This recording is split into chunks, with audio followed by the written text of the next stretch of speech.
hemos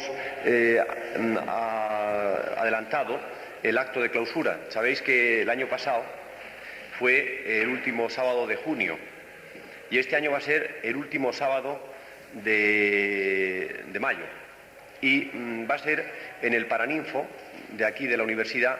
Es muy importante que hagáis campaña entre vuestros amigos, deudos, en fin, todas aquellas personas que estén cerca de vosotros para que vengan, para que llenen el Paraninfo, porque eso sí que es importante. La conferencia de clausura quedaría muy deslucida con poca asistencia debido a que aquello es enorme, claro. Es el último sábado del mes de mayo, irlo diciendo ya a vuestros amigos. Es sobre investigación científica, es la conferencia. El próximo sábado la conferencia la da Darbo, el profesor Darbo, que es el director de la revista Telesiquia y que va a dar la conferencia sobre el poder de la hipnosis. Hoy la conferencia, como ya estaba anunciado, la da el doctor Ramírez sobre parapsiquiatría. El doctor Ramírez es de sobra conocido por todos vosotros para necesitar aquí ningún tipo de presentación. Como sabéis, es el jefe de la sección de salud mental de la Universidad Autónoma, de la Facultad de Medicina de la Universidad Autónoma de Madrid.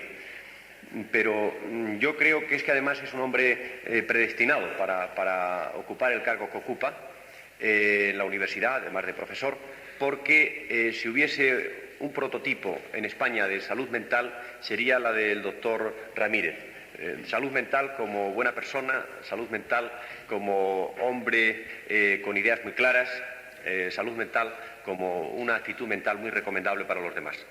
Y además puede ser próximamente, atención, un futuro senador, porque se presenta a las elecciones por Madrid para el Senado. Así que quizá pueda ser el primer parapsicólogo que pise las Cortes. Eso sería muy interesante para la parapsicología, eso es evidente. Y es más, me estaba diciendo hace un momento que él ama tanto a la parapsicología que no tiene ningún inconveniente en postular en su campaña electoral pues alguna cuestión en favor de la parapsicología.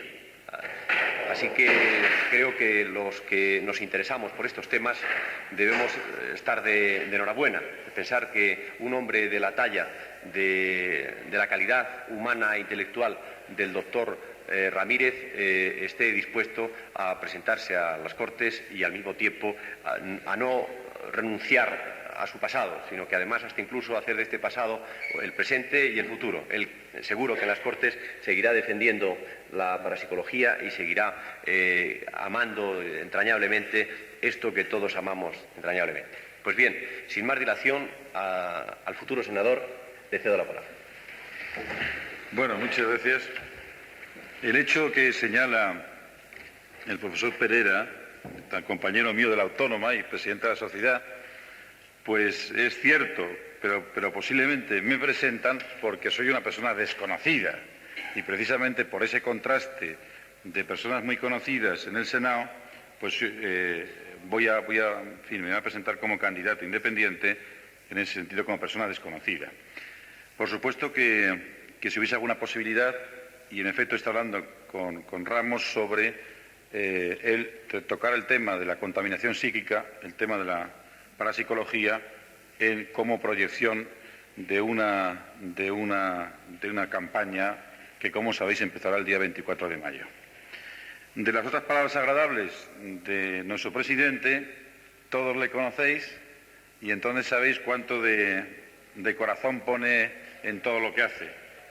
Y evidentemente para mí y para todos nosotros una de las suertes es tenerlo como amigo, además de presidente de la sociedad. Agradezco muchísimo sus palabras y vamos a entrar de lleno en la materia de hoy.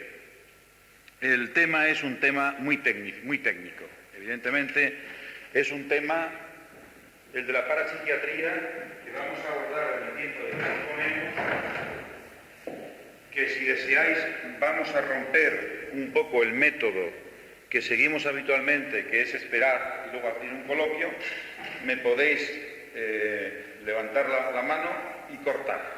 Entonces cualquier concepto que de alguna forma esté difícil de entender, que yo no transmita bien, me paráis y preguntáis, porque evidentemente el tema de las parapsiquiatrías es un tema realmente que no se aborda normalmente en los libros. Yo voy a intentar de alguna forma definirlo y dar una serie de conceptos y en ese sentido que tengáis una idea clara de lo que se trata. Vamos a pensar, igual que ha aparecido la parapsicología en relación con la psicología, también podemos decir, voy a tener que utilizar, que hay un término y unos conceptos que engloba en relación con la psiquiatría y con lo que denominamos parapsiquiatría. Vamos a ver si podemos definir de alguna forma cuáles son las características de estos términos, qué conceptos engloban, qué es lo que los separa y qué es lo que los delimita. Normalmente hay un verdadero cacao en el argot castizo, en la expresión castiza, en relación con la psicología y la psiquiatría. Y los que nos dedicamos a estos temas, pues muchas veces vemos dificultades de entendimiento entre psicólogos y médicos psiquiatras. Porque la verdad es que ellos no tienen, cuando hay esta confusión, no tienen nociones claras sobre el campo que delimita cada ciencia. La parapsicología podríamos de alguna forma identificarla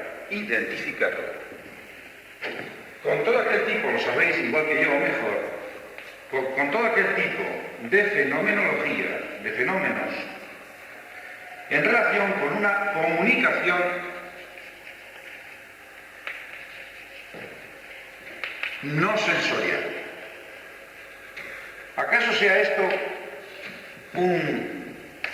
Estoy consciente de que se puede discutir el término de parasensorial o paranormal o parapsicológico, pero de hecho lo que define la parapsicología es que hay unos fenómenos normales, se dan en cualquier sujeto normal, pero cuyos fenómenos no aparecen, no se dan, ni se transmiten a través de las vías conocidas, de las vías en este caso sensoriales.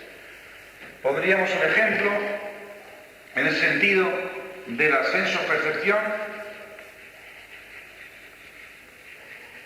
sería un término que veremos en psicología. La realidad se aprehende a través de unos mecanismos sensoriales, perceptivos. Aquí sería todo lo contrario. Podríamos decir que no utiliza la sensopercepción. No se utiliza este tipo de... Definido así, es fácil, de alguna forma, definir el campo de la psicología.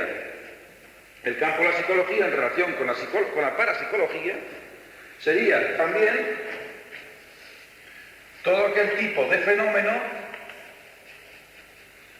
que opera a través del camino de la percepción. Percepción, pondremos aquí normal, no paranormal, en el sentido que sí sería una sensopercepción. Esto veremos ahora dentro de un momento, pues intentaremos explicar para fijar la idea. Quiere decirse que yo cuando recibo un estímulo, por ejemplo un estímulo visual, tengo unos órganos receptores, la retina, los cuales son las contenidos de la retina, tengo unas vías nerviosas de transmisión, los nervios ópticos, tengo unas zonas donde se almacenan las representaciones de esa percepción visual, la fisura de la retina o lo occipital. Bien, entonces en este sentido, este tipo de concepto estaría en relación con la parapsicología y lo definiría perfectamente. El fenómeno psicológico es un fenómeno que se da dentro de una situación de estímulos sensoriales con unos órganos que reciben ese estímulo, con unas vías de transmisión nerviosas objetivas, palpables, que están ahí, y con unos lugares donde se almacena esta información. El fenómeno paranormal, los estímulos no se darían en esa situación, se darían en otro campo, que sea. No voy a detenerme, puesto que aquí otra vez hablé en ese sentido de las vías y de todas las estructuras neurológicas en relación con este fenómeno. Hoy no es el día para hablar aquí, pero evidentemente existen unas estructuras diferentes a las otras. Entonces este concepto y este concepto lo separaría. ¿Qué diferencia hay entonces entre psicología y psiquiatría? ¿Acaso el concepto sea conveniente recogerlo? Porque hay muchos médicos y psicólogos que no lo conocen. La psicología es siempre el estudio de la expresión, en el sentido más general, de la expresión de una personalidad, es decir, lo que una personalidad muestra, de lo que una personalidad de alguna forma se proyecta. Evidentemente, toda exteriorización de una personalidad tiene delante o detrás una causa. Un sujeto puede proyectarse de una forma y es que existe unos mecanismos emocionales que hacen proyectarlo de esa forma o de la otra. Pero el hecho es que de alguna forma la psicología estudia la expresión, la proyección, la exteriorización de una personalidad. Entonces la psicología utiliza cualquier tipo de técnica que haga conocer a esa personalidad a través de su exteriorización. Utiliza la entrevista, utiliza los test, utiliza lo que sea. Pero en relación con la psicología, la psiquiatría, que es eso y no lo es, aporta una dimensión diferente. La psiquiatría sería el estudio de la personalidad, pero en cuanto esa personalidad es estructura biológica. Es decir, para entender un síntoma, para entender que una persona tiene una alucinación, no me vale decir que la alucinación tiene un contenido y entonces tiene un simbolismo y en esa alucinación aparece tal cosa. No, tengo que de alguna forma estar consciente y conocer que esa alucinación se da en unas estructuras biológicas determinadas, que entonces aparece una alucinación visual, una alucinación táctil, una alucinación auditiva, etcétera, etcétera. Es decir, lo que da contenido a la psiquiatría es el estudio de la personalidad, pero en ese sentido, en cuanto a estructuras biológicas. Vamos a poner aquí médicas. Esto es importante. ¿Por qué? Porque si tenemos estos dos conceptos perfectamente claros, nunca habrá de ninguna forma confusión entre el campo de una ciencia y el campo de otra ciencia. Esto para los que estudiáis psicologías lo vemos muy a menudo en la práctica.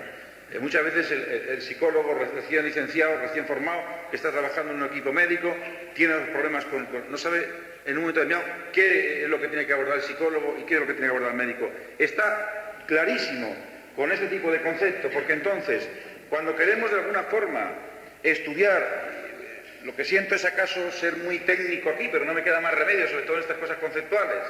Cuando queremos de alguna forma estudiar qué es lo que en esa personalidad está produciendo un tipo especial de comportamiento, de conducta, tenemos que acudir de alguna forma a la psiquiatría. Si queremos solamente investigar la causa psicológica, pero no la estructura neurológica, la estructura biológica de un fenómeno, de un comportamiento, acudimos a la psicología y nos quedamos ahí. Cada uno tiene su campo. Pues bien, en ese sentido, en relación con el término de parapsiquiatría, que es el cual vamos a abordar ahora, hay unos términos que han aparecido en Estados Unidos, como el de la ortopsiquiatría,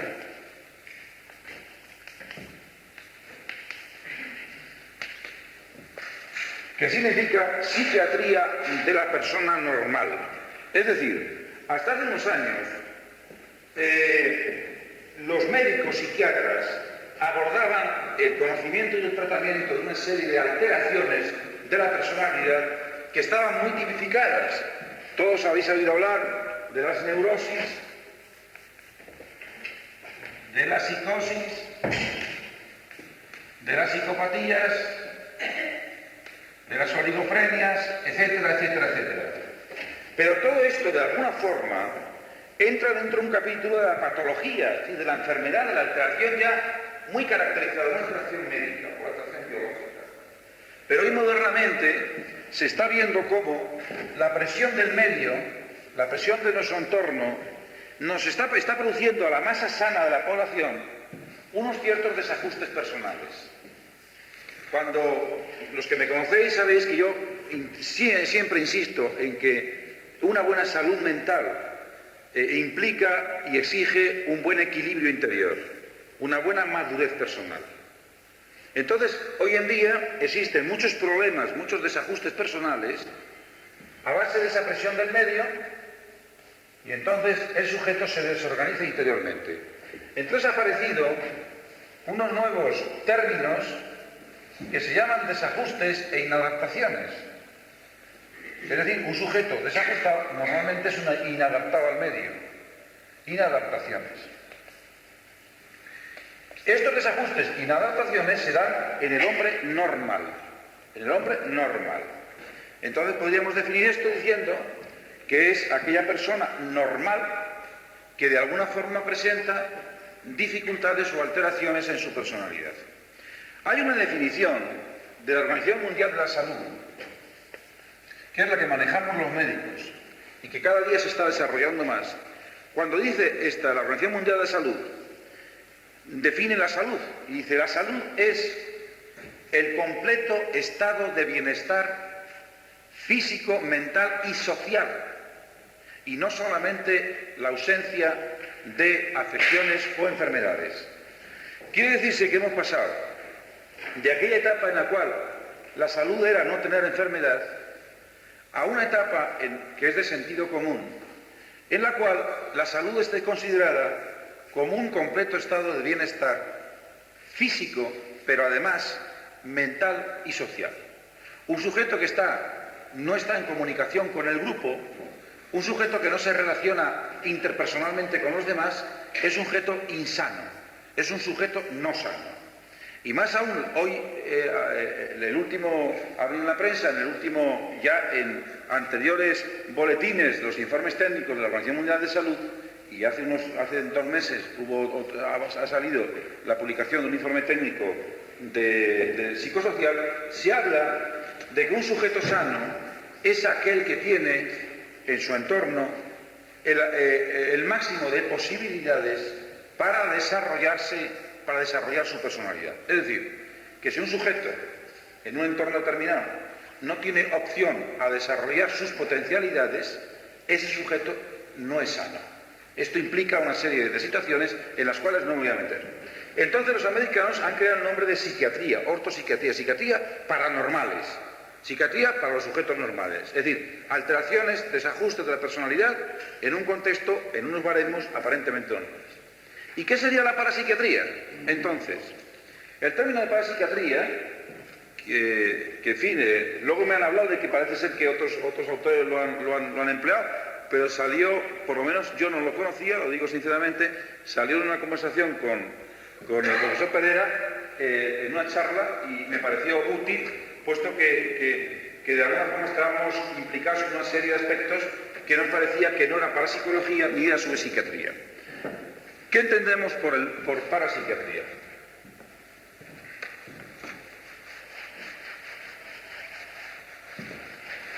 Yo no sé si os estoy aburriendo, porque entiendo que son términos muy conceptuales, pero me agradaría que apuntaseis, preguntaseis cualquier tipo de dificultad.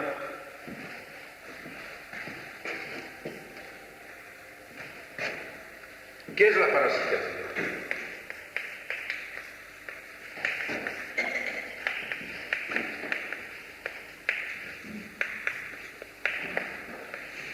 La parapsiquiatría sería el estudio de aquellos fenómenos que de alguna forma significan patología, significan enfermedad.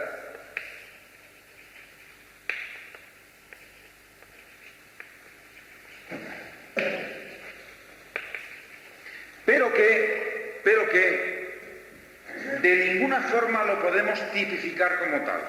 Me explico. Si yo siento una sensación extraña, pero esa sensación extraña no la puedo tipificar, ni como alucinación, ni como alteración del estado de conciencia de tal tipo. Es decir, de toda esa sintomatología o de esos síntomas que están en los cuadros conocidos, que ya presentan un marcado cariz patológico, son sensaciones extrañas, del tipo que sea, no solamente sensaciones a nivel vivencial, sino como ahora pondremos un ejemplo sobre el cual nos vamos a referir en esta clase, que es la de ilustración, sobre la percepción. En ese sentido, no tendría la calificación, la etiqueta de patológico, de enfermo, de alteración. Podríamos decir que sería ni más ni menos que esos desajustes que hemos dicho de la personalidad de la ortopsiquiatría, pero llevado no a la personalidad en sí, sino fundamentalmente al campo de la patología psíquica. Es decir, al campo de la patología psíquica que no tiene ese carácter de patología psíquica, quiero decir. Es decir, es un sí es no es de alteración. No se puede tipificar. La neurología. Por supuesto, claro, evidentemente. Por supuesto, si no sería parapsicología. Es decir, precisamente, si hiciésemos una diferenciación entre parapsiquiatría y parapsicología, indicaríamos que fundamentalmente aquí interviene el fenómeno estructural biológico. Es decir, en ese sentido, y que además tiene una connotación que sin ser tipificada como una enfermedad, sin embargo tampoco se puede decir que sea una normalidad, sino que en realidad entraría dentro de ese campo de desajustes, pero en vez de ser desajustes personales sería algo que no conocemos bien, que tiene una connotación en cierta forma patológica, pero que no se puede tipificar como patológica. Voy a poner un ejemplo, ahora mismo vamos a entrar en el campo de la percepción, pues porque por supuesto habría, en relación con la parapsicología, tendríamos que estudiar pues, el campo de las percepciones, el campo de la conciencia, el campo de la orientación temporal y espacial, multitud de campos. Voy a coger un ejemplo en relación con la percepción, pero sí quisiera un poco transmitir el concepto este porque creo que tiene su interés. Por ejemplo, hemos visto con Ramos, por ejemplo, el caso ya sabes a qué me refiero, un caso enormemente excitante y estimulante de una chica que tiene una serie de percepciones especiales. Esta chica, por ejemplo, se pone en situación de relax, entonces percibe como unas manos le tocan o se acercan a ella, le palpan, le acarician, etc. Eso sería un tipo de percepción. Si estudiamos psiquiátricamente el fenómeno, cuando existe una psicosis, tenemos unas notas, como unas tablas, vamos a llamar así, que nos definen con unos síntomas primarios o secundarios que nos definen la enfermedad. Una de las cosas que decíamos en otras conferencias es que el psicótico... Entonces, en ese sentido, hemos explorado a esta señorita y nos encontramos que no hay ningún tipo de situación psiquiátrica que nos pueda explicar de alguna forma, nos pueda tipificar el fenómeno. No nos puede tipificar el fenómeno. Entonces nos encontramos con un problema, en este caso y en otros casos. Un problema de riesgo de que pase a ser una psicosis, de que tenemos una responsabilidad con ella en un sentido, pero que al mismo tiempo no podemos tipificarla porque está hablando con nosotros. Es decir, no hay ningún tipo de prueba que nos pueda decir que aquí hay una enfermedad latente psiquiátrica. Pero evidentemente, ante los ojos de otro médico o otro compañero, estaría diagnosticada de una psicosis. Yo no la he diagnosticado de psicosis, está en el borderline, en el límite. ¿Es parapsicología aquello? ¿Es psiquiatría? Yo no lo sé. Pero lo que sí sé es que de alguna forma aparecen una serie de fenómenos que están apareciendo cada día, que hay que, como la parapsicología, hay que definir muy bien, que hay que tipificar y que de alguna forma hay que quitar lo que es aparatoso, hay que ir al fondo de la cuestión, pero que están ahí y que entonces nos tenemos que enfrentar con ellos. Ahí no hay solución. Entonces, en ese sentido, la parapsiquiatría abordaría aquellos fenómenos que de alguna forma tienen una estructura biológica, por supuesto, que tienen una connotación de alteración, pero sin llegar al campo patológico. En el momento que llegara, es decir, a una tipificación patológica, lo tendríamos que meter aquí el cuadro en una enfermedad, en una neurosis de tal tipo, en una psicopatía de tal tipo, en un cuadro así. Vamos a poner un ejemplo vamos a coger un tipo de fenómeno.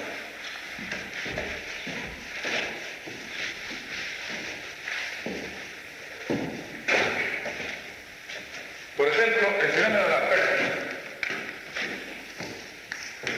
Sabéis que en el campo de la percepción, en el área de la percepción,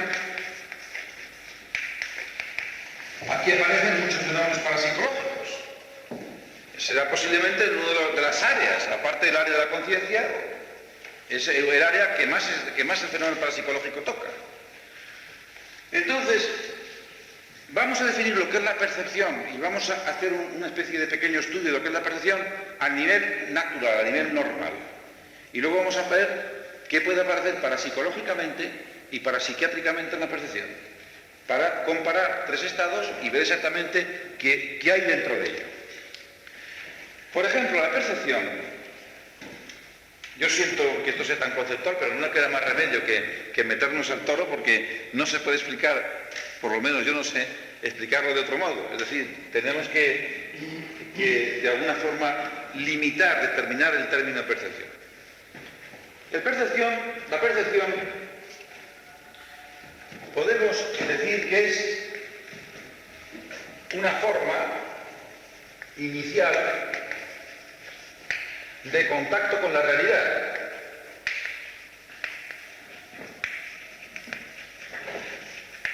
Algunos autores hablarían de un contacto con el objeto. Los alemanes le llaman a esto Gegenstand, o algo así. Vale, no sé si la pronunciación es correcta, pero... Entonces, en ese sentido, el objeto sería todo aquello que está fuera del sujeto. Y hasta los que tenéis conocimiento de esto, psicoanalíticamente hablamos de una relación de objeto ya primaria. En ese sentido, todo lo que sea enfrentar al sujeto con su realidad sería, ni más ni menos, una comunicación con el objeto, con aquello que está fuera de uno. Evidentemente hay una serie de doctrinas, ahora vamos a ver la estructura de esta percepción, en la cual se dice, existe percepción, no existe percepción. Hay unas doctrinas, en ese sentido, idealistas.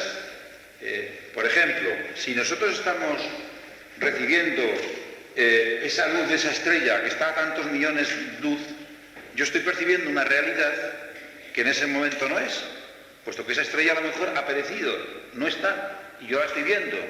Luego entonces esa percepción no es percepción. Vosotros sabéis perfectamente que hay una definición, decía Berkeley, decía, las cosas solamente existen en nuestra mente, no existen en la realidad. Bueno, por supuesto es deformar las cosas. O Kant decía también que las cosas son creaciones del pensamiento. Es decir, que ahí están porque nosotros las percibimos. Si nosotros no las percibimos, si no tuviésemos ojos, o fuésemos ciegos y sordos y mudos y no pudiésemos andar, a lo mejor las cosas, dicen los idealistas, no estaban ahí fuera de nosotros. Nosotros somos los percibimos y en función de esa percepción, bien. Pero en ese sentido no queremos decir nada. Lo que sí es cierto, que hay un fenómeno normal de la percepción, el fenómeno normal, que consiste en que hay un estímulo, ese estímulo es recogido por unos órganos, unas estructuras que son especializadas en ese estímulo, que se transmiten a través de unas vías y que van a parar a un lugar determinado del cerebro. Sea cual fuere la percepción, cada percepción tiene unos órganos específicos de esa percepción. Si yo tengo que oír, los órganos de la cóclea son diferentes a los órganos que existen en la retina. Si yo tengo que percibir el tacto, los corpúsculos de Meissner son diferentes a los de la cóclea o de la retina o los conos y bastones. Que además existen unas vías determinadas y que esas vías van a, de alguna forma, a engranar, a dejar huella en unos lugares del sistema nervioso central. Siempre, esto sería el fenómeno de la percepción normal. El fenómeno de la percepción paranormal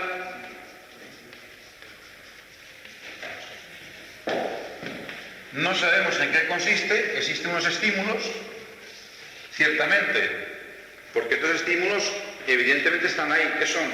Los parapsicólogos llamáis ciclotrones, sintrones, neutrones, partículas elementales, subatómicas, no sabemos. Pero que el estímulo existe es cierto. Lo que también es cierto es que estas estructuras son diferentes a aquellas. Hablábamos en una conferencia anterior, la glándula pineal, el cuerpo calloso, el glomo carotídeo, el hipocampo, la amígdala, el fornis. Hay una serie de estructuras, el locus niger está saliendo cada día más a la palestra, es decir, una serie de estructuras cerebrales que parece ser que intervienen de alguna forma en el fenómeno parasensorial. Pero las estructuras son diferentes. Y que estas vías, de alguna forma, no son las mismas. Es decir, no hay vías donde se conduzca el fenómeno paranormal. Y que estas estructuras de recepción, evidentemente, también son diferentes. Bien. En función de eso, entonces, en relación con el fenómeno, voy a escribir poco para ya, a lo mejor ya con esto vamos a ir un poco puntualizando. Habría, si no acaso, un fenómeno diferente, si sería para el fenómeno parapsicático estudiarlo. Tendríamos que diferenciar lo que sería realmente este estímulo perceptivo de lo que sería ese estímulo aquí, como imagen. Y eso es muy importante. Y eso sería acaso un fenómeno que ahora vamos a estudiar en relación con la parapsicología y con la parapsiquiatría. Dicho de otra forma, esta imagen del estímulo no es imagen fiel del estímulo. Es decir, si esto es así, lo otro sería así. Dicho de otra forma, nosotros no percibimos la realidad identificando la realidad con estas imágenes, sino que percibimos la realidad cada sujeto de forma diferente, en función, lo hemos explicado otra vez, de una serie de características personales con las cuales no vamos a entrar. Pero si queremos hacer una diferenciación entre esta percepción, yo siento el rollo, pero es que no puedo meterme más que así. Hay que meterse no sé, tengo que utilizar una caña y es esta caña, no sé otra. Entonces, si el fenómeno perceptivo, es decir, el estímulo luminoso, yo estoy viendo este papel que tengo en la mano, pues este papel que existe realmente así, cada uno de nosotros lo percibe de forma diferente. Yo lo puedo percibir hasta más pequeño, otros más grande, otro con una tonalidad blanco, otro grises, depende de nuestra personalidad, de nuestro estado emocional en ese momento, de cómo hemos percibido ese papel. Por ejemplo, este papel se lleva a un sujeto que está en el África negra y que no ha visto el papel, y lo percibe de forma diferente a nosotros ese papel, totalmente diferente a nosotros. Hay unas experiencias ya de Skinner, una serie de autores que están ya, vamos, en todos los libros. Entonces, el estímulo, en la imagen, mejor dicho, es diferentes estímulos. ¿Qué características tiene el estímulo y qué características tiene la imagen? Porque eso nos puede hacer ver los fenómenos parapsicológicos. Por ejemplo, el estímulo siempre tiene una corporeidad. Siempre tiene una forma, un algo. El estímulo de alguna forma tiene una especie, hasta el estímulo luminoso, el estímulo auditivo, tiene unos armónicos, tiene un algo que se puede percibir objetivamente, o bien visualmente o bien a través de unos instrumentos. Tiene una corporeidad. Es decir, diríamos que tiene una objetividad. El estímulo perceptivo o esa percepción existe ahí, esto existe aquí, veámoslo nosotros como lo veamos. Pero la imagen o representación puede tener la corporeidad, puede tener en función de lo que nosotros provoquemos, pero el fenómeno es totalmente subjetivo, es decir, ya lo veremos, voy a poner las características y lo explicamos. Será en el espacio exterior a nosotros. Mientras que la representación de la imagen se da en el espacio interior.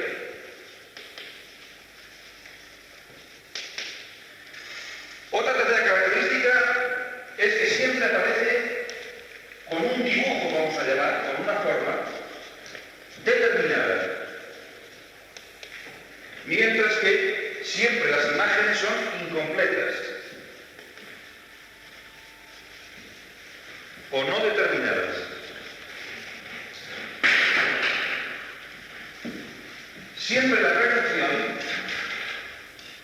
tiene una especie de frescor sensorial. Yo veo la luz con una, no sé, pues de color tal o de color cual, pero tiene un algo especial. Yo toco un objeto y tiene una rugosidad especial. Oigo una música y tiene, o una voz y tiene un algo especial. Pero un algo que me dice que yo lo estoy percibiendo realmente, que está aquí a mi lado. Diríamos que tiene una especie de frescor. Mientras que, por el contrario, generalmente las imágenes son como nebulosas. Yo no sé cómo en términos auditivos lo representaría, pero son como grises, son como no definidas. Cuando yo intento, ahora vamos a explicar todo esto y ponemos un ejemplo. En quinto lugar, una percepción sería siempre permanente. Es decir, hagamos lo que hagamos nosotros para percibirla, la percepción está ahí. Es decir, este estímulo perceptivo está ahí. Podemos cerrar los ojos, pero está ahí. Podemos volver la espalda, pero está ahí. Mientras que en la representación aparece, como han dicho los psicólogos, como un aleteo. Aparece, desaparece, depende un poco de la tensión nuestra, para evocar esa representación. Y por último, y ahora lo explicaremos, sexto, la percepción es independiente de la voluntad. Independiente de la voluntad, mientras que la representación es movida por la voluntad. Bueno, vamos a ver por qué decimos todo esto. Y vamos a poner ejemplos. Cuando yo intento evocar de alguna forma una imagen, o espontáneamente surge en el sujeto una imagen, mejor dicho, una percepción, hay que hacer una diferenciación entre si eso es voluntario o involuntario. Dicho de esta forma, si a mí un sujeto me dice que ha visto, a Lenin, o que ha visto a Roosevelt, y que de alguna forma él está viendo la pared a Roosevelt en estos momentos, yo tendría que hacer una diferenciación si es que él está evocando la figura de Roosevelt o es que le aparece sin querer la figura de Roosevelt. Si aparece sin querer la figura de Roosevelt, es una percepción. Es decir, ese sujeto estaría obteniendo percepciones que en este caso serían patológicas, alucinaciones. Está viendo una percepción que él no la provoca, que él no decide si sale o no sale a su campo de conciencia, o al campo que sea, sino que de alguna forma se le impone, está ahí. Por ejemplo, tenemos el caso de una chica de los 23 años. Esa chica nos viene diciendo que oye voces, que habla con Dios y que ve las imágenes de su casa que le están hablando. Entonces, hacemos el estudio en un primer momento y en efecto vemos que esas voces las oye y que esas imágenes las está viendo hasta mover los barrios. Y entonces diagnosticamos una alucinación. Entonces ponemos el tratamiento médico adecuado. Pasa el tiempo y otro día nos llega diciendo exactamente lo mismo. Y entonces, como tenía un comportamiento especial, un comportamiento muy llamativo, en vez de estar generalmente, cuando se dan estos casos, el sujeto está como abstraído, entonces hablamos con ella, con esta persona, con esta chica. Y entonces profundizamos un poco más. Le decimos, oye, pero ¿ves realmente que te está dando esa imagen? ¿Tú ves algún movimiento de la musculatura de los labios? ¿Tú notas que te está mirando y que cambia el sentido de la luz de esa imagen? Etcétera, etcétera, etcétera. No. Ella está oyendo esa imagen, está viendo esa imagen que le habla, pero sin tener ningún tipo de percepción objetiva. Entonces estamos, es diferente objetiva, estamos no signo que nos haga pensar que en efecto esta chica está haciendo eso.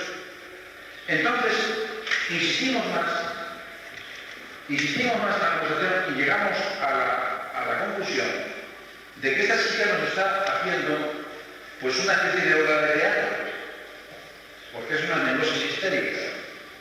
Esta chica está tan deseosa de que Dios le hable que está proyectando a un nivel superior sus propios sentimientos y esos sentimientos los está proyectando hasta gráficamente. Vosotros sabéis que hay un fenómeno que en los chicos jóvenes, que se puede dar también en los mayores, en los adolescentes, un chico puede salir de ver una película y vivir tan intensamente la película que ver exactamente que se está dando en la calle por la corrida de los caballos, los sius y los tiros, y ver realmente esa situación y puede proyectarla en una pared.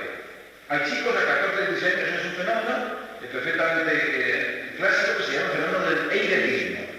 A ese chico no le puede decir que es un psicótico, que es un enfermo mental. Ese chico le dice que se llama y él está viendo realmente esa situación, porque hay como una especie de estructura emocional de su personalidad y se fija y ve los caballos. Dura eso en sujetos minutos, en otros hasta horas, y luego desaparece. Porque el sujeto está viviendo intensamente una problemática emocional. Por eso muchas veces en la vida diaria, en los fenómenos paranormales, una de las notas que nos llama la atención es que la gente que vive o dice vivir estos fenómenos son sujetos apasionadísimos. Yo respeto, perdón todos, el espiritismo y demás respeto como opinión personal. Científicamente, por supuesto, vamos, a mí no me va. Pero el sujeto que vive el espiritismo, o el sujeto que vive una tendencia parapsicológica, la vive con una pasión impresionante. Y entonces quiere decirse que sin él saberlo, de alguna forma está proyectando sus contenidos emocionales sobre eso en lo que él cree.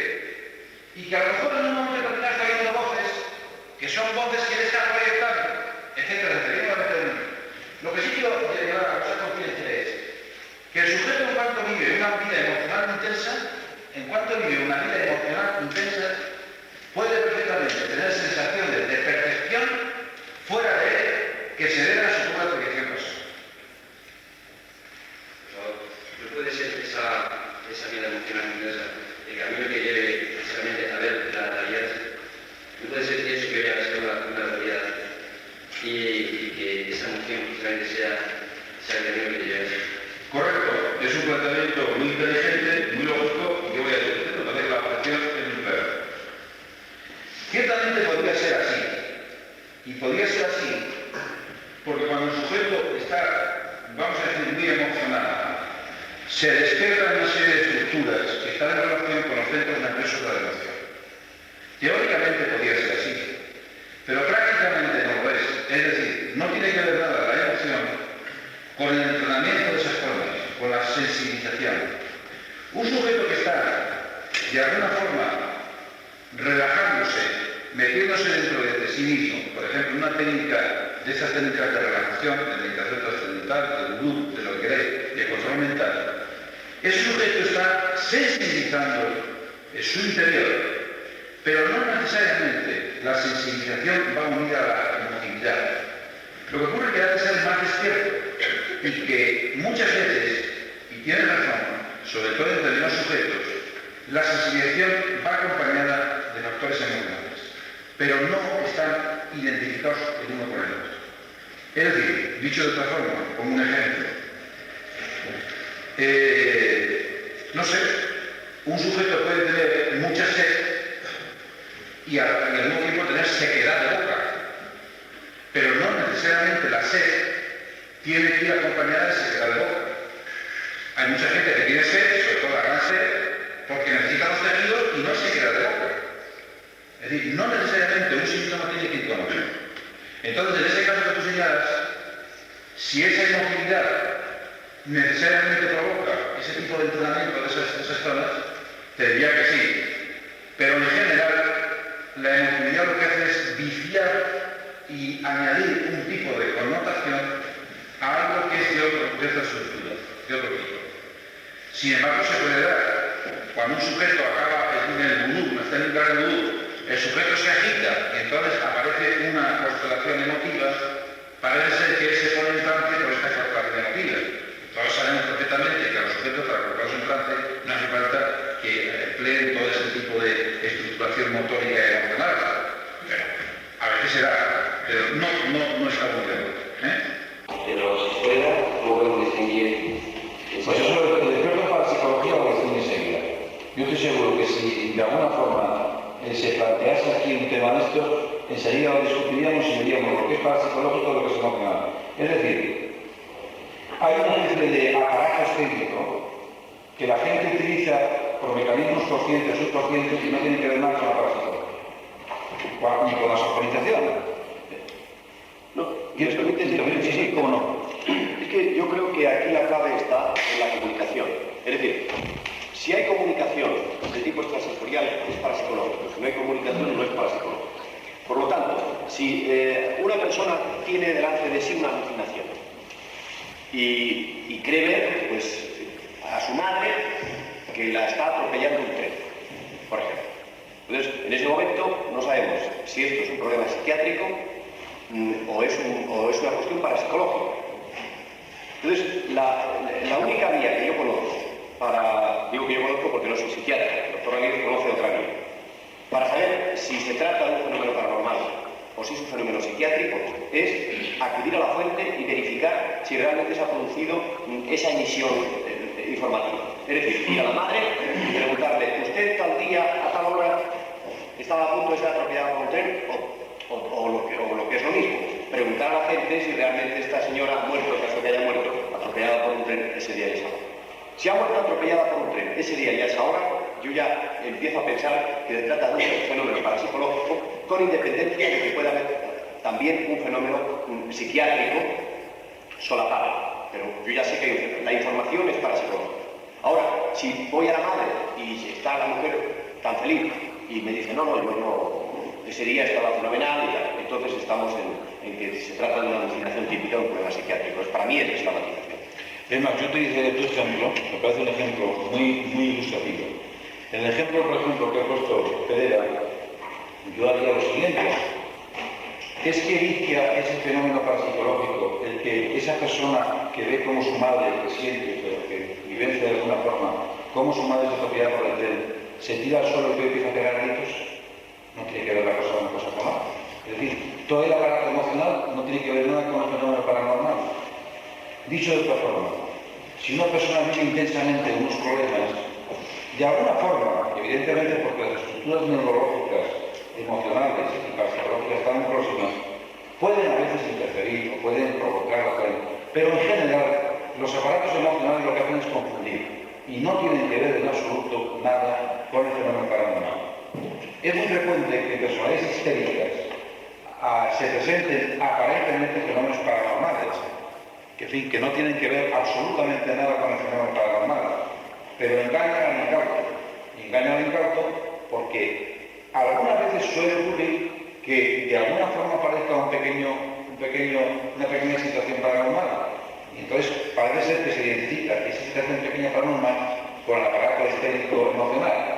Y entonces tú, que tienes a hacer generalizaciones, digo tú y yo y todos, decimos, pues entonces para que aparezca este fenómeno paranormal hace falta que aparezca este aparato emocional. En absoluto.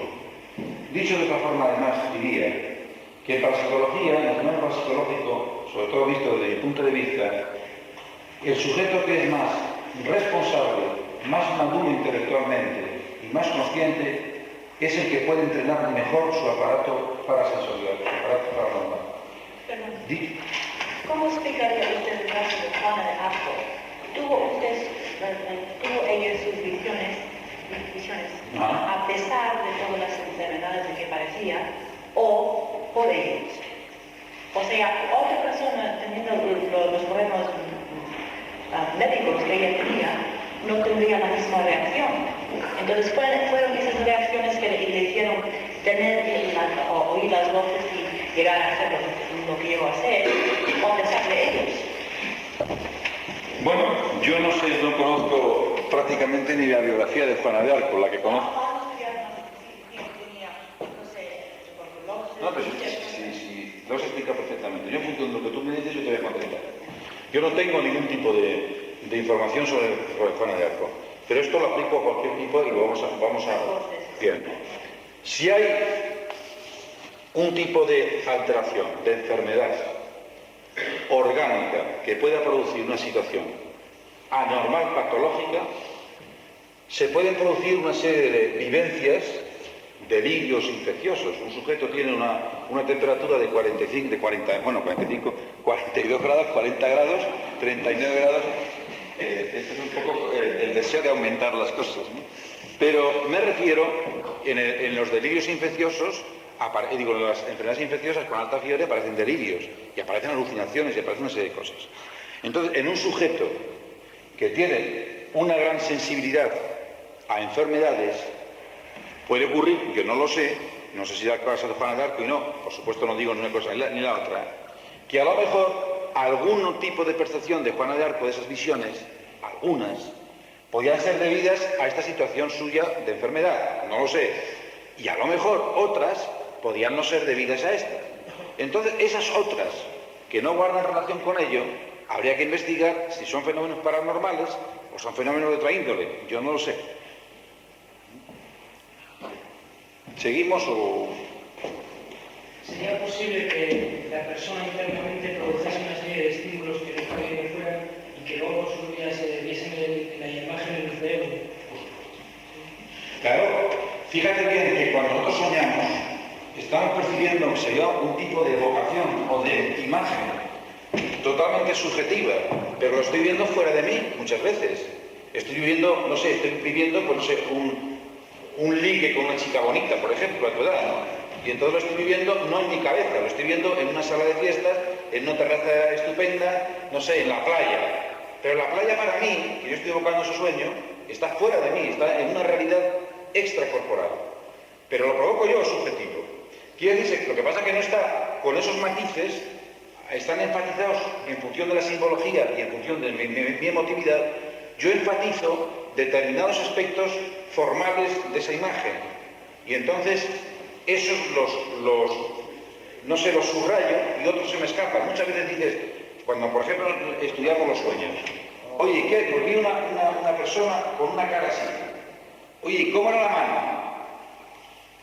No vi la mano. ¿Y cómo era el cuerpo? Pues no. ¿Por qué? Porque para él en ese momento lo que estaba dibujado era la cara. El resto de la figura no le interesaba por aspectos simbólicos de sus vivencias. Pero, por ejemplo, otro tipo de estímulos que no sean visuales, yo qué sé, por ejemplo, no sé... Auditivos, táctiles. Por ejemplo, teóricamente, pues necesitan los órganos. Sí, y uno puede provocarlos. Es decir, nosotros estamos hartos de ver en nuestra consigna, en el ejercicio profesional, sujetos que perciben una serie de sensaciones. Os voy a poner un ejemplo. No, pues si acaso podría ser. Por ejemplo, una persona puede tener una sensación de que le corre un bicho por aquí, que hay un bicho por ahí, y sentir como una mosca. A nosotros mismos cada vez no pensar que tenemos una punta o algo, y de repente nos levantamos el pantalón porque en la pierna sentimos la punta a hinchar o la mosquita correr. Y luego resulta que no hay nada delante. Y nosotros podemos provocar diferentes sensaciones. En ese sentido no hay ningún problema. ¿Sigo, queréis o os además? Entonces, el problema es, ¿por qué digo todo esto? Yo traía aquí una serie de cosas, pero bien, vamos a dejarlas dormir en unos gustos, que a lo mejor sea mejor psicológico que cosa. ¿Veis? Entonces, el problema está, y eso sí me gustaría acaso que tomásemos conciencia, porque yo estoy seguro que el estudiar profundamente las cosas, o intentar por lo menos, no quita unas realidades. Es decir, yo estoy ahora mismo viendo al profesor Serra, al cual respeto mucho. Yo sé que tiene sus opiniones, yo las respeto. Estoy seguro que si él profundiza y yo profundizo, pues habrá esas realidades que sean más claras, que las tengan las mías. ¿Quién dice que esto de alguien nos ha dicho, hombre, es que la Sociedad Española para Psicología se está volviendo muy profunda, ¿no? Entonces, parece que los conceptos un poco esotéricos pues, se van dejando. No, todo tiene su realidad.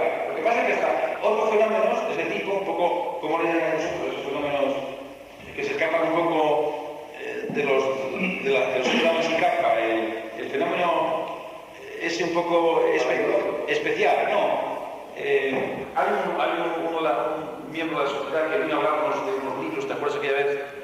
Hay un área que no es el área normal, que se llama un área, no tenemos término en nuestro momento, esotérica. Bueno, pues hasta los fenómenos esotéricos, pues se puede profundizar en ellos, evidentemente. Y no quiere decir que los quitemos del lado, sino que realmente están ahí y profundizamos y tienen mejor. Entonces, en ese sentido, que me parece que es legítimo. Pero, ¿acaso la idea que yo quiero transmitir es que muchas veces nosotros estamos viviendo tan intensamente un problema que lo estamos objetivizando, tenemos tendencia a objetivizarlo, cuando en realidad es un problema subjetivo totalmente. Todo es una cuestión de balanceo y cuánto como de mi parte, por eso que siento y por eso que vivo, y cuánto realmente existe sin ese sentimiento mío. Yo quería hablar un poco sobre las cuestiones, sobre todo sobre esa que viene a decir, esa imagen que no parece ser concreta. Entonces, un cerebro cuando está recibiendo una serie de información, lo que más o menos está haciendo es procesando una serie de datos, nos está almacenando para no hacer algo, lo que tiene que hacer es compararlo, ver en qué casillero lo va a meter. Eso resulta que se va a encontrar sorprendido porque una serie de información posiblemente que recibe y que no va a encontrar un medio comparativo para encasillarlo. Se va a sentir, pues, digamos, desequilibrado, ¿no? Está recibiendo una información que automáticamente quiere recibir, pero que no sabe dónde recibirla, porque no ha recibido antes o porque no ha sido consciente de lo que ha recibido antes. Entonces, muy interesante, yo, ¿acaso tu pregunta la traduciría de la siguiente forma? No es que una información que se reciba no tenga casilla, pienso, sino que el problema es que como siempre toda información que se recibe se conexiona con otras, para eso hay unas áreas que se llaman de formulación en el cerebro, cuando esa información es nueva o esa percepción es nueva, no tiene otros engramas para relacionarse con ellos, anteriores, precisamente porque ese sentimiento, esa percepción es nueva. Entonces, no existen estas formulaciones. Como tú señalabas muy bien, no puede ponerlas en relación con otras.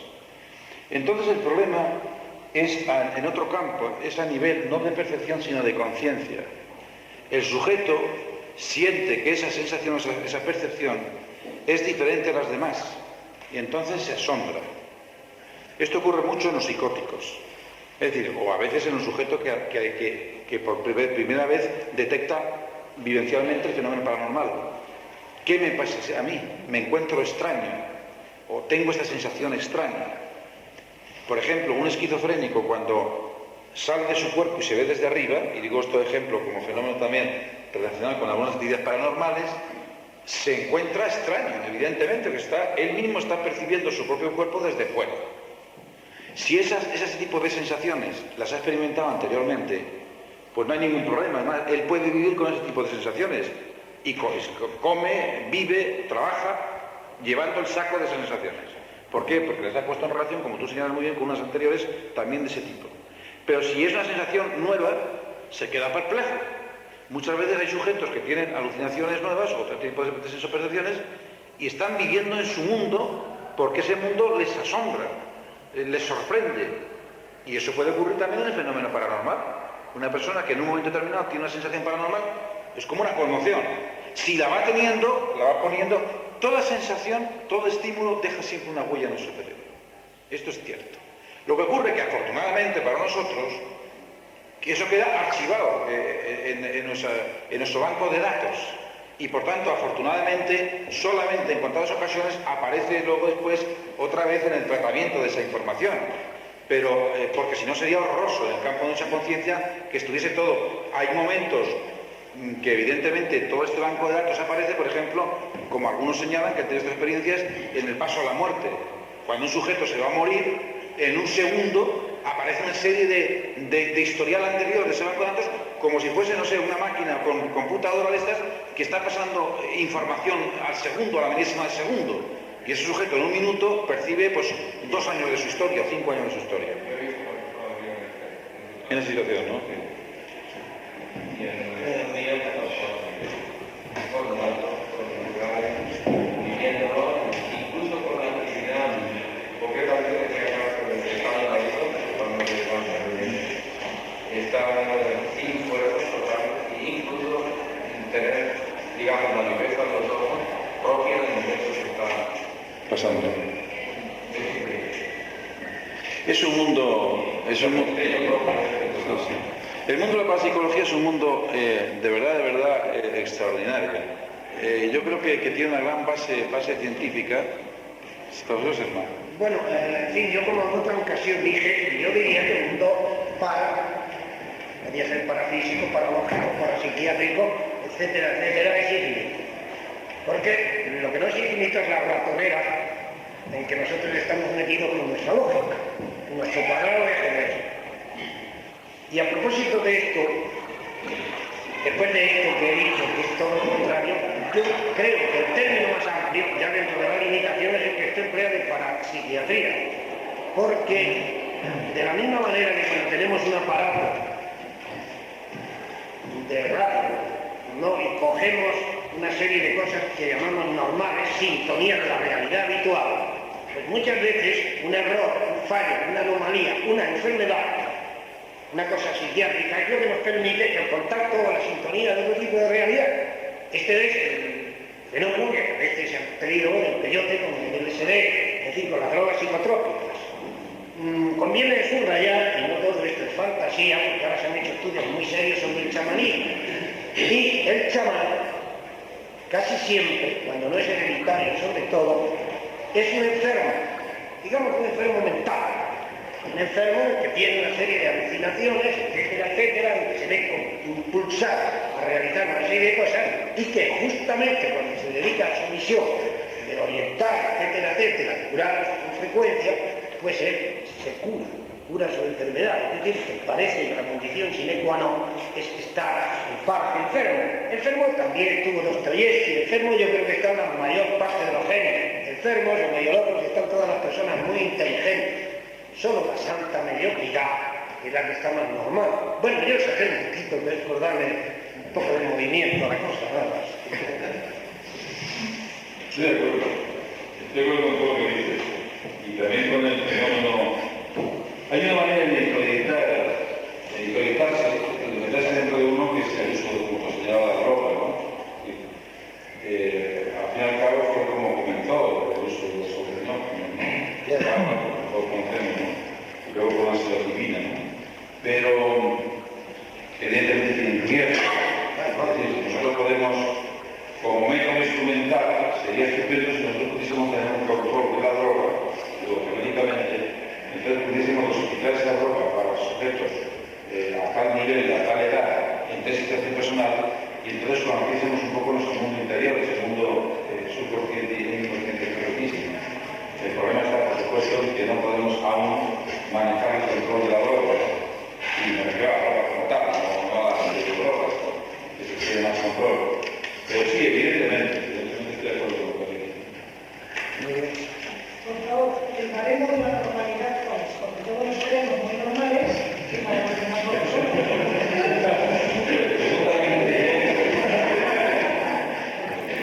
El baremo depende mucho. En la mayoría de los baremos, el baremo se apoya mucho en factores socioculturales. Es decir, que cada cultura tiene una especie de baremo de normalidad. Y, por ejemplo, en tallas y en pesos, los americanos tienen sus tablas y nosotros europeos tenemos las nuestras. Y muchas veces nos encontramos, eso el doctor Estrada sabe mucho de eso, con sorpresas. Leemos una revista o una medicación. Yo me acuerdo del susto que me pegué hace muchos años con los subnormales, con el uso de ácido glutámico. Porque entonces, yo no recuerdo ahora si viene, porque ya no lo utilizo, el ácido glutámico venía en tabletas de 400 miligramos por día. Y entonces los americanos recomendaban, y decían así, sin más, bueno, que leíamos, un artículo que leíamos no venía explicado, pero sí, que tenían que tomar pues, 6 gramos diarios de ácido glutámico. 6 gramos son exactamente cuánto ¿quién me lo hace dar cuenta? ¿Cuántas pastillas tiene que tomar el chaval? ¿14 pastillas? Todas, ¿no? Entonces, claro, nos llamamos a sorpresa. Si coge a un chico de 14 años y le metes 14 pastillas diarias, pues, vamos, no sé qué ocurrirá en ese organismo, pero algo raro tiene que ocurrir. ¿Pero por qué? Porque las tallas de peso y estatura de los organismos americanos son diferentes a las nuestras. Las reacciones, hemos visto, por ejemplo, que una medicación dada a un sujeto en tal estructura geográfica, pues tiene otros efectos que las nuestras. Y hoy en día, en lo que se llama farmacocinética, en el uso de fármacos, se está intensificando el uso de la medicación de los preparados, de los específicos que hay por ahí por las farmacias. Se están dando ya instrucciones, no aún prácticas, pero bien, en los médicos sí, de que ese tipo de fármaco debe ir con unas características especiales. Es decir, si aquí un jamaiqués, o ahora que viene mucha gente de por ahí de Santo Domingo o de Jamaica, aquí hasta Madrid, utilizan los mismos recursos de la terapia eléctrica, muchas van a palmar. Hay por ahí alguna experiencia. ¿Por qué? Porque su organismo no está en esas condiciones. El hierro no se metaboliza de la forma siguiente, el pigmento no se metaboliza de la forma siguiente, de la forma nuestra, etcétera, etcétera. Bueno, el hígado distinto.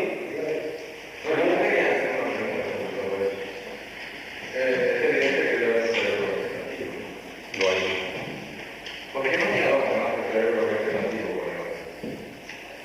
¿Por qué no una información más clara? ¿Qué genial eres? Es que es una pregunta brutalmente buenísima, ¿no? Yo no sé cómo calificarla. Yo creo que esa información la da. Lo que pasa es que nosotros, en nuestra cultura occidental, no la reconocemos. Ese es el problema nuestro de la cultura europea. Es decir, nosotros estamos recibiendo una información de nuestro cerebro vegetativo a las áreas corticales. Pero, sin embargo, nosotros no estamos rechazando esa información porque tenemos una cultura excesivamente intelectualizada. Y entonces las señales que nos está dando ese cerebro interno no las recogemos. No nos interesa. Nos han enseñado, por este tipo de programación anterior, a que solamente recibamos las señales en relación con esa cultura. Tan esto es así que los psiquiatras desde hace mucho tiempo nos estamos preguntando, y otras personas que no somos psiquiatras, si realmente estamos deformando muchas cosas. Es decir, ¿quién percibe mejor la realidad? ¿El europeo o el latino o el español? Que está percibiendo un tipo de realidad a través de lo que él sabe intelectual, y que entonces cuando el sujeto sale de ese... Es decir, el sujeto, por ejemplo, el loco que está pegando gritos y que dice que está viendo allí, no sé, pues la naturaleza y está viendo tal cosa. Es que nosotros estamos percibiendo mejor la realidad que el loco, porque esos síntomas del loco, aquí europeos, resulta que no son síntomas de locura en Centroáfrica o en una cultura oriental. En esas culturas orientales el sujeto tiene una serie de comportamientos de comunicación con la naturaleza, que si eso lo hace un señor se viene aquí ahora aquí, ¿no? Y se apoya y enciende un fuego, y resulta que hace una serie de... Pues nosotros nos quedamos asombrados, el tío está loco, vamos a ver, en fin, doctor Ramírez, eso usted para allá, ¿eh? Y a lo mejor ese señor está percibiendo mejor la realidad que nosotros, pero está percibiendo otra realidad, una realidad más natural. Entonces, evidentemente, esto que se llama el cerebro vegetativo, lo ideal sería que nosotros dejásemos estos bloqueos culturales y dejásemos que apareciese todo ese tipo de personalidad interior que tiene otro tipo de mecanismos, otro tipo de comunicación, que se comunica de otra forma, la parapsicología, dejar libre a los instrumentos parapsicológicos, que nos pongamos en comunicación, que nos desarrollemos más, ¿no? Yo quisiera hacerte, Luis, una pregunta sin respuesta. A veces existen, tú lo sabes, muchos de los congresos, en las reuniones, en nuestro medio académico, las preguntas sin respuesta. Esa es una pregunta sin respuesta, pero queda la quizá como leitmotiv de discusión, por lo menos de educación. Tú has expuesto muy bien el mecanismo centrífugo de la percepción. Lo mismo podríamos hablar, bueno, te voy a decir, podríamos representar el mecanismo centrífugo motor. Qué duda cabe que, como tú has dicho muy bien, el fenómeno de origen, el básico, el de partida, es un fenómeno objetivable, es un fenómeno físico. Tenemos luz, tenemos sonido, es decir, fenómenos objetivos. Y en el otro extremo de la cadena tenemos una hipótesis si quieres, pero vamos a aceptar esa hipótesis para buscar precisamente el eslabón que quieren encontrar, que es el ente anímico. Entonces tenemos por un lado un fenómeno físico que en el caso centrípete es la luz o el sonido, o el fenómeno físico en el caso centrífugo que es la acción motora muscular, fenómeno puramente físico. Por otro lado tenemos de nuevo la hipótesis, vamos a aceptar que existe, del ente anímico. Si seguimos los eslabones no son todos muy claros. Vemos las sinapsis, sabemos cómo funcionan, sabemos cómo es la transmisión sináptica, llegamos a la neurona, conocemos la neurona, llegamos a la membrana de la neurona, y ahora, ya dejo la pregunta y ahí te la dejo, nos encontramos ante la sinapsis neurona-ente. Entonces, ¿cómo funciona esa sinapsis? La pregunta va por Sesma también, que va a tener otra teoría también para que seguramente entre todos no llegaremos a nada, pero lo sentiremos. Entonces, ¿qué duda cabe que tenemos por un lado un fenómeno físico y por otro lado un ente anímico? Y hemos ido hasta ese ente anímico, con toda seguridad, o por lo menos con seguridad sabemos que en la parte biológica de esta cadena tenemos la memoria. Si esa memoria pasa al ente anímico, eso podemos discutir. Es posible que no, que la memoria sea algo biológico. De hecho, sabemos que existe la memoria biológica. Sabemos cómo los cambios en las cadenas moleculares se producen con la entrada de información. Pues bien, de nuevo, terminando de concretar, ¿cuál es el transmisor? O si no existe transmisión, ¿cuál es la sinapsis, la unión? ¿Qué posibilidades ves tú de explicación entre el ente anímico puro y lo que es biológico, la célula? ¿A través de qué? ¿Acciona a través de la membrana celular, como puede ser una descarga de acetilcolina, o actúa directamente sobre el protoplasma de la célula, el núcleo quizás? Pregunta sin respuesta. A lo mejor Sesma tiene alguna respuesta, yo no la tengo. Bueno, eso es un poco también, no lo mismo, pero recuerda un poco lo del huevo y la gallina, ¿no? Lo que parece completamente distinto, ¿no? La pregunta esta del huevo y la gallina, yo la contesto de la siguiente manera. Simultáneamente nacen el huevo y la gallina. Y digo esto porque si yo presento el dorso de la mano, ustedes ven el dorso. Si yo presento la palma, ustedes ven la palma. Pero no sería una pregunta tonta decir qué es primero, el dorso o la palma. Con esto tenemos el problema de lo que decimos espíritu, alma y tal, unas gafas. ¿Quién ve? Las gafas no. Los ojos no. El cerebro, si está dentro de lo material, ¿quién ve detrás del cerebro? ¿Quién hizo el mundo? ¿Quién hizo a Dios? ¿Quién dirige? ¿Quién dirige al que dirige? Director y dirección surgen simultáneamente como el dorso y la palma de la mano. Y no hay manera de entender esto porque nosotros tenemos una manera de ver las cosas que es incompleta, que es una mitad. Tal vez porque vivimos en un tiempo y necesitábamos un hipertiempo para ver simultáneamente las dos caras de las cosas. Creo que es lo único que se puede decir, que no es decir nada. No has contestado, no, se le ha hablado.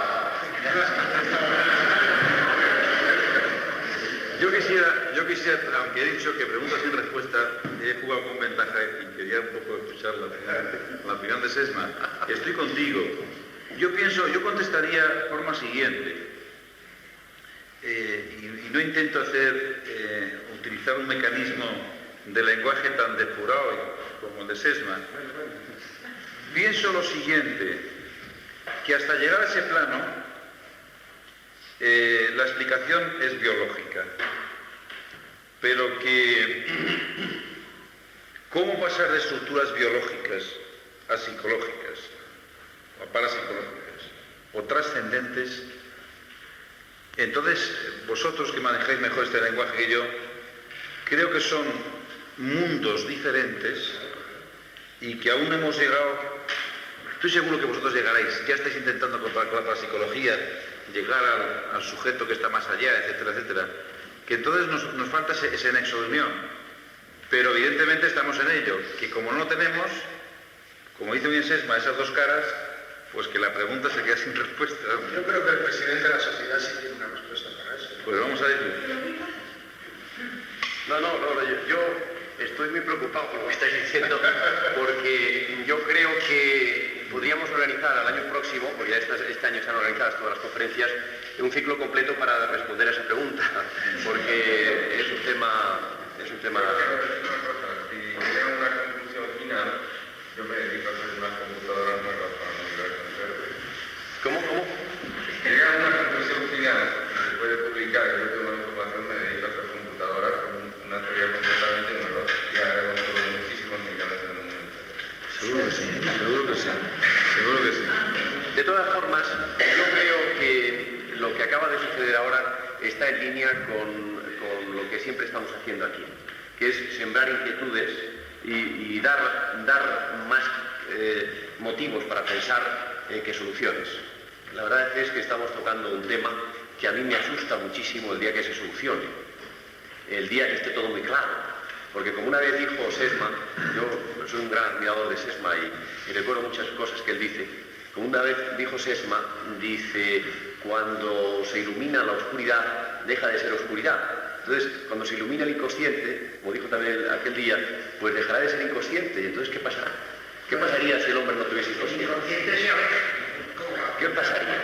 Por eso pienso que es hermoso lo que estamos haciendo aquí todos los sábados, que es venir, plantearnos interrogantes, que cada uno dé sus respuestas, y yo creo que además nosotros nos adelantamos a la situación política que hay ahora en España, porque la verdad es que aquí hemos tenido una verdadera democracia de la parapsicología.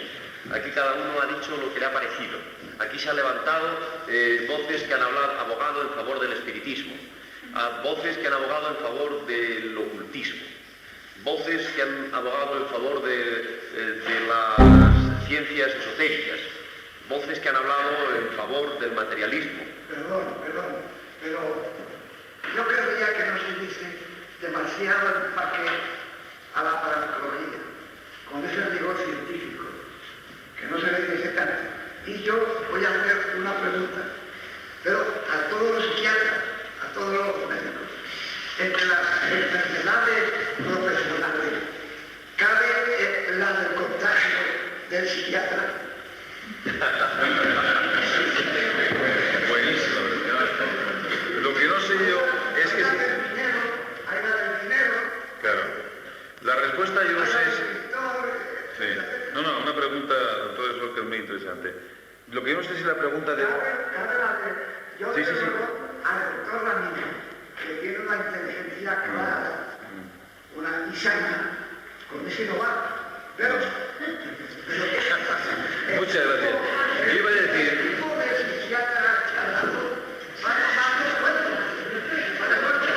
Si me deja contestar, intentaré. La pregunta va cargada con megatones y quería...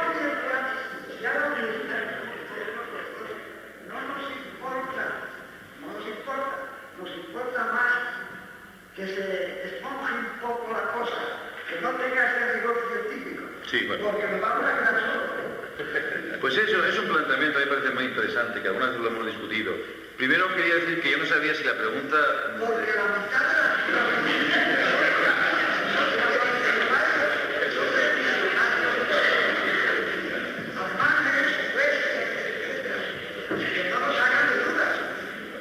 Por supuesto. Pero me deja usted... Pero doctor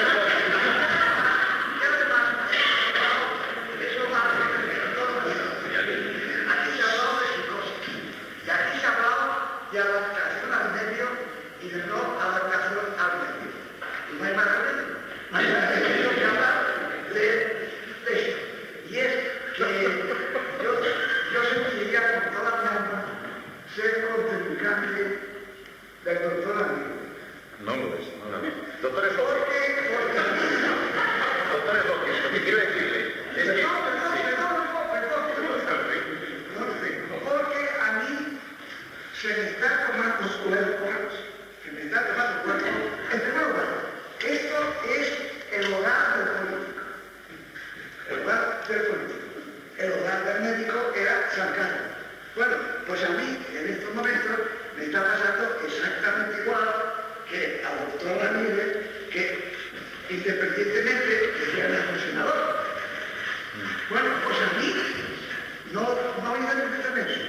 obligándome, ¿cómo diría yo? El partido, digamos así, me quieren hacer nada también. Pues me parece muy bien. Pues tenemos complicados. En ese campo. Bueno, yo quisiera, si me permite un segundo, vamos a contestar al objetor, al doctor Sloker. Primero que quería decir, y esta vez va en serio, por favor.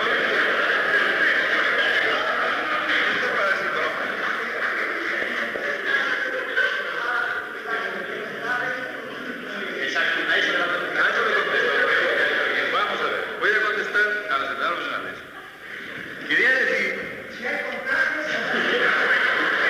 que no sabía si la pregunta la tenía yo que interiorizar, en el sentido de que yo sé que ya,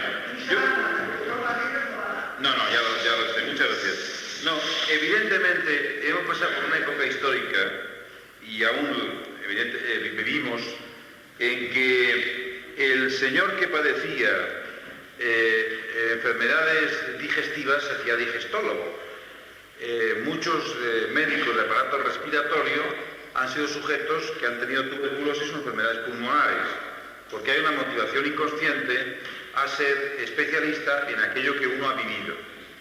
Ha habido una etapa histórica en España en la cual, y hasta leptosómicamente, había psiquiatras que se hacían psiquiatras precisamente para, con una motivación inconsciente, superar unas situaciones nerviosas. Y era muy paradójico que cuando la persona conflictiva iba al psiquiatra, yo me acuerdo en la República, y conozco colegas míos hace unos años, que hasta, no sé, el tipo letosomático, me acuerdo del doctor Vallejonaje, era padre, mandíbulas encajadas, fin hábito esquizofrénico, etc. Cuando el enfermo iba o la persona necesitaba de ayuda, el médico se encontraba con una persona que estaba peor que él, ¿no? Y eso ha sido una realidad, doctor Sloker, una realidad total. Pero, pero modernamente no ocurre así, afortunadamente. Digo afortunadamente para los que militamos en ese campo y para los que de alguna forma consultáis a personas amigas que en un momento determinado pueden asesorar. Pero no tiene eso, perdón, un inconveniente. Vamos a ello. Pues que para sintonizarse con el enfermo hay que hablar con el enfermo. No solamente. Mejor comprensión, pero superar a su vez la enfermedad. No solamente no estoy de acuerdo. Bueno, estoy de acuerdo. Miento por lo que has dicho últimamente. Precisamente una de las condiciones del psiquiatra es que tenga el determinado psiquiatra que debe analizarse, y no por él mismo, sino por otra persona.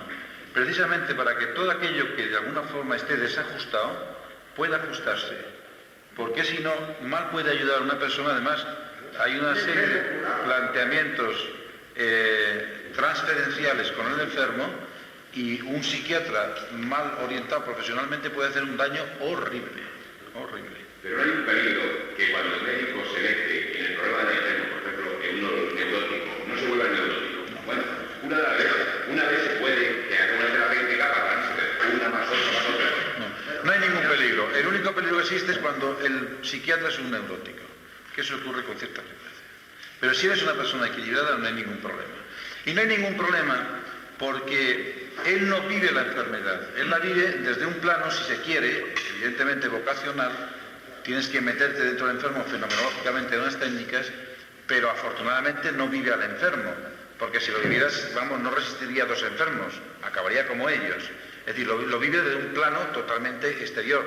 Como puede comprender una enfermedad infecciosa y puede vivir ese enfermo que está, esa persona que está viviendo o está soportando una enfermedad infecciosa, puede perfectamente entender a esa persona que está viviendo y está sufriendo una enfermedad mental. Pero por supuesto él no tiene por qué sufrirla. Él la sufrirá, él se volverá. Esto es un poco, está en el alma del pueblo, precisamente por lo que comentábamos antes, porque antes sí había muchas personalidades neuróticas, aún existen también.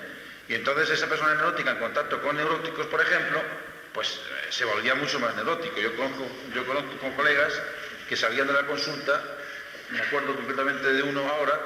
Yo no sé si lo hacía por show, pero al principio empezó saliendo de la consulta, montándose en la barandilla de la consulta, digo una realidad, os podía decir el nombre, bajando era un segundo piso donde tenía consulta, entonces eran esas casas antiguas que iban bordeando sillas de madera con un pasamanos, se llamaba, ¿no? Una barandilla. Pues él salía de la consulta todos los días montado en el pasamanos hasta abajo, ¿no? Entonces, yo no sé si lo que no sé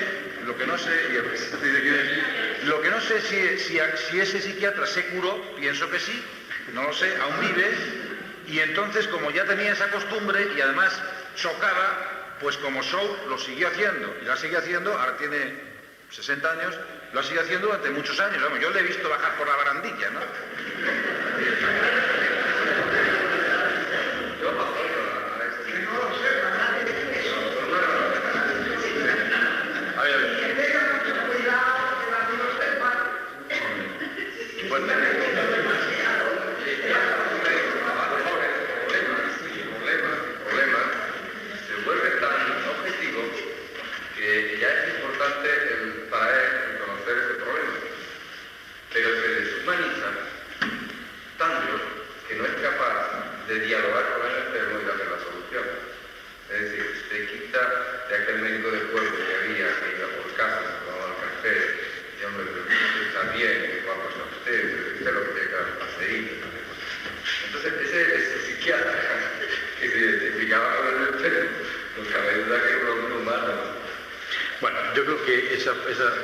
Eso que señalas es cierto no solamente para el psiquiatra, sino para cualquier médico especialista de hoy, que generalmente tendemos a deshumanizarnos porque desgraciadamente estamos confundiendo lo que es el instrumento y el manejo de ese instrumento con una postura ante el enfermo. Entonces creer que porque utilizaron más tecnología no tenemos que hablar con el enfermo y no tenemos que entender al enfermo es una postura totalmente equivocada, pero la realidad es que desgraciadamente hay mucho de eso. Yo en eso de entender al enfermo, y comentando un poco de Sesma y lo de Slocker, yo os diré que a mí me pescaron, bueno, como anécdota, pero que tiene también su interés, a mí me pescaron en un sanatorio, no, veréis, es más cosa más curiosa. Yo estaba haciendo terapia de grupo entonces, que hace unos años, esto ocurrió el 56, en España no era tan conocida. Y yo pertenecía a un grupo internacional, que es el de Jacqueline, no me acuerdo cómo se llama la secretaria del grupo francés, ya lo diré. Y entonces hacíamos terapia de grupo. Entonces a mí me cogieron unos familiares, entrando en el sanatorio, más un sanatorio privado, me cogieron con varios enfermos jugando al corro y yo he puesto un papel tipo Napoleón. Y con manta, claro. Me pescaron infraganti, ¿no? Entonces la cara que pusieron aquellos familiares fue de epopeya. Luego yo no pude demostrarle que no tenía que ver nada con aquello, ¿no? Se fueron convencidos de que el médico estaba totalmente chocado. Así fue una experiencia muy curiosa. Sí. Para los hijos norteamericanos, esos hijos analistas que no son médicos casi nunca y que ganan mucho dinero, muchos dólares.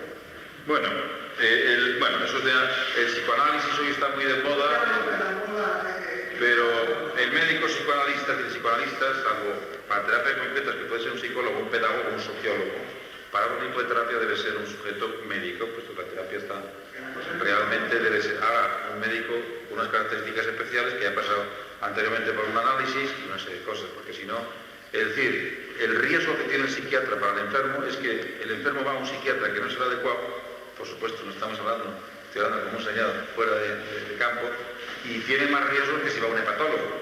Si va a un hepatólogo y el hepatólogo no tiene una buena formación en hepatología, pues lo más que se puede ocurrir a uno que le dé un cólico hepático por mal tratamiento.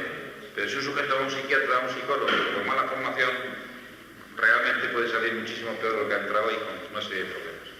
Muy bien, pues yo creo que terminamos aquí la conferencia de hoy y la verdad es que a lo largo de la conferencia mis sentimientos de gratitud hacia el conferenciante han ido aumentando, tanto como presidente de la Sociedad Española de Parapsicologías, tanto digo como ser humano. Como ser humano me ha impresionado y me ha encantado escuchar. Bien, pero todos nos vamos a adherir en silencio.